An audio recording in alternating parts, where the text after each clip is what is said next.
네, 안녕하세요. 하나금융투자 조선 담당 박무현입니다. 반갑습니다. 네, 2021년도 조선산업 전망에 대해서 간략하게 발표를 드리도록 하겠습니다.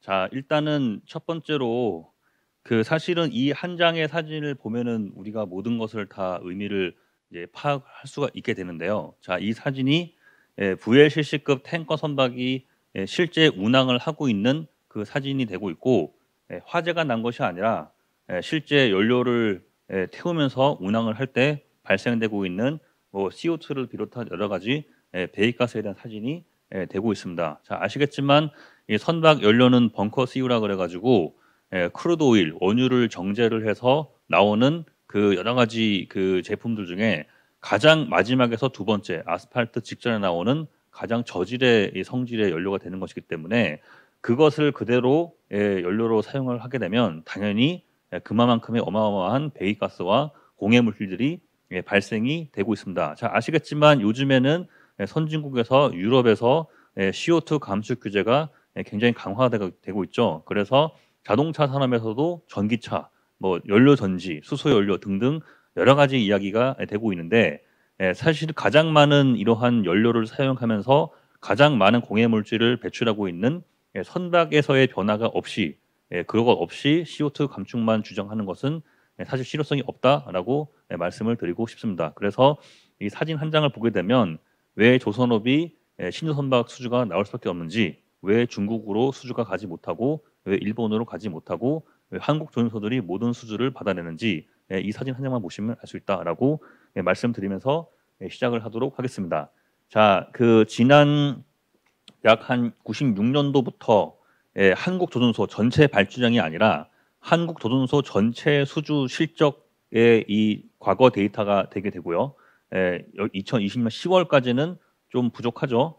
그런데 중요한 거는 요 막대 그래프가 아니라 실제로는 요 실선이 중요하다라고 강조를 드리겠습니다. 이게 뭐냐면 전체 우리가 받아냈던 수주 실적 안에서 기존의 벙커유를 쓰는 그런 선박 사양이 아니라 LNG라든가 LPG 연료를 사용하는 친환경 선박, LNG 추진 선박의 수주 비중이 이렇게 급격하게 올라가는 모습이 중요하다라고 말씀을 드리고 싶고, 올해 10월까지는 약 100척으로 2016년보다는 좀 많은 수준이지만 작년 재작년은 줄어든 상황이죠. 하지만 전체 수주량에서 약 45% 가량이 LNG 추진 선박으로 채워진 것으로 그렇게 보여집니다. 자, 최근 들어서 약 한 달 사이에 요즘 조선소들 수주가 좀 많은 상황이에요. 자, 10월까지 수주가 부족했던 이유는 뭐 많은 곳에서 뭐 코로나에 대한 영향이라고 얘기를 하고 있지만 실제로 그렇지는 않고 조선소들의 선박 수주는 원화 강세 실절에 수주량이 증가되는 경향을 보입니다. 자, 올해 1월 달까지만 하더라도 선박 수주의 분위기는 매우 좋았습니다. 하지만 2월 중순서부터 코로나 확산과 애매하게 겹치면서 원화 환율은 약세로 바뀌기 시작을 했고, 그때 선주사들은 선가가 떨어지는 그런 시기가 해당되기 때문에 발주를 좀 멈추는 모습을 보였고요. 10월 중순서부터 원화 환율은 다시 강세로 바뀌었고 지금은 1,100원 아래로 내려갈 수 있는 가능성까지 얘기가 되고 있습니다. 그래서 원화 강세가 되게 되면 해외 선주 입장에서는 외화 선가가 올라가는 효과가 보여지기 때문에 그래서 미뤄졌던 발주가 대량으로 몰리는 그런 패턴을 항상 보여옵니다. 그래서 11월까지 그려보면은 당연히 이 차트는 올라갔을 것이고요.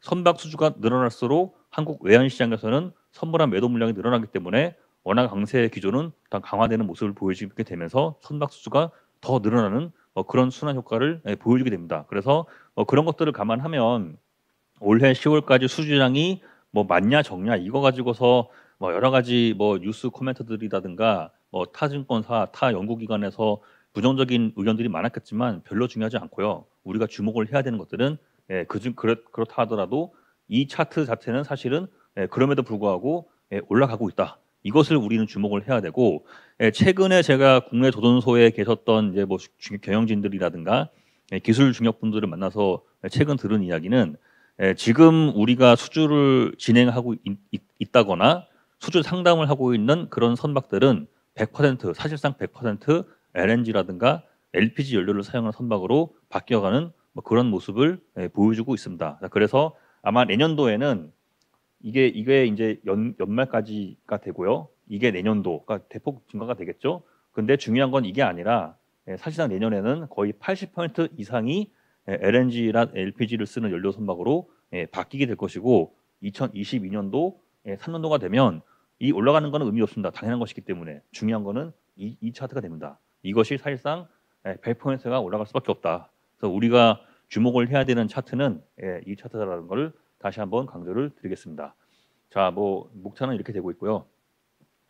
자, 뭐 우리의 내년도 수주 실적은 600척, 전 세계 발주량은 약 1,100척. 그래서 우리의 점유율은 뭐 대략 50% 된다. 뭐 이렇게 일단은 러프하게 전망을 하고 있고 중요한 건 또 이것이 됩니다. 자, 얼마나 많은 선박들이 그러면은 나올 수 있겠느냐 여기에 대한 이야기를 해야 되는데 지금 우리가 건조하고 있는 선박의 종류가 벌크선, 탱커, 컨테이너, LNG, LPG, 자동차 운반선 5개, 6개 정도로 이렇게 분류를 하게 되고요. 이 선박들이 지금 전 세계에 약 2만 6천 척 가량이 운항을 하고 있습니다. 이 선박들이 전부 다 벙커스유로 가는 선박들이고 맨 앞에 보여드렸던 사진같이 아주 더러운 공해 물질을 배출하면서 가고 있는 선박들이죠. 그래서 당연히 이 배들은 선사들, 해운사들 간의 경쟁이라든가 아니면 각 주요 뭐 정부 기구라든가 국제 기구라든가 각 항구에서 계속 강화되고 있는 규제 때문이라도 배가 다 바뀌어야 돼요. 근데 이 배들이 다 바뀌어야 되는데 기술적으로 좀 분류를 해보면 2013년도부터 인도가 되었던 약 8,500척 가량은 약간의 개조를 통해서 물론 엄청난 비용이 들어가고 뭐 드라이도킹 기간도 필요하기 때문에 거기에 대한 코스트는 만만치 않겠지만 기술적으로는 LNG 추진 선박 개조가 가능한 것으로 이렇게 얘기가 되고 있고 12년도까지 인도가 되었던 17,300척 정도는 엔진 자체를 교체를 해야 되기 때문에 이렇게 할 거면은 당연히 신유 선박으로 바꾸는 것이 좀 더 유리한 것으로 그렇게 업계에서는 얘기가 되고 있습니다. 자, 그래서 이 17,000척 정도가 앞으로 약 10년에서 15년간에 걸쳐 가지고 전량 신유선 발주로 나올 것으로 예상을 할 수 있고요. 그러면 제가 내년도 발주량 1,000척 말씀드렸잖아요. 단수 나누기 10을 하면 약 1년에 1,700개, 나누기 15를 하면 한 1,100개가 될 것입니다. 그래서 아마 지금부터 전 세계 발주량은 대략 1,500개 내에 된다. 이렇게 얘기를 해볼 수 있고 이 중에서 절반 이상은 우리가 가져온다고 말을 하겠지만 실질적으로는 우리가 다 가져올 거다라고 말씀드릴 수 있고 더 중요한 거는 수요는 이만큼 되는데 한국 조선소들이 전체 다 합쳐가지고 뭐 상장 조선소, 비상장 조선소 합쳐가지고 1년에 건조할 수 있는 배척수는 300척에 불과합니다. 수요는 17,000개인데 우리의 1년 건조 캐파는 300척이죠. 그건 300척 곱하기 10을 하면 1년에 10년간 3,000척. 굉장히 수요가 부족합니다. 지난 몇 년간은 조선업 하면은 공급 과잉 얘기가 아주 그냥 계속 따라오는 그런 연관 단어로 쓰였지만 지금부터는 그런 말을 할 필요가 없어요.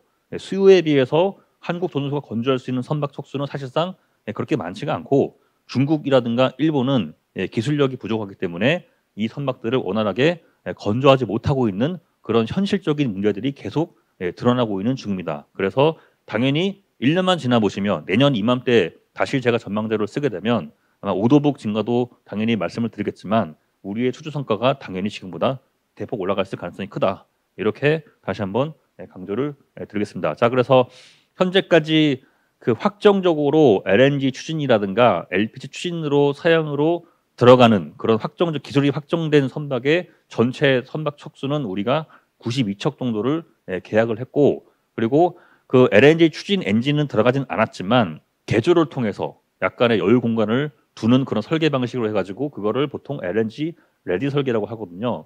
이것까지 반영하면 실제로는 45%가 아니라 거의 50% 이상 우리의 수주 실적에서 친환경 선박 수주 비중이다라고 그렇게 얘기를 해볼 수가 있습니다. 자, 그래서 그 조선소들별로 이렇게 선박의 축소수를 분류했는데 현대 미포조선이 좀 많은 수주량을 보이는 뭐 그런 모습을 좀 보여주고 있다라고 다시 한번 강조를 드리고 자, 요즘에 해운 운임이 좀 오른다는 얘기가 있어요. 해운 운임. 그렇죠? 그래서 뭐 굉장히 해운사들 주가가 좀 올라가는 경향이 있는데 자, 실제로는 물동량은 별로 증가된 것이 없습니다. 지금 코로나 때문에 전세 경기가 좋지 않은 상황인데 물동량이 늘어날 리가 없죠. 실제로 싱가포르라든가 로테르담이나 엔트워프 같은 주요 항만에서의 물동량 처리량을 보게 되면 작년하고 올해 물동량은 별 차이가 없어요.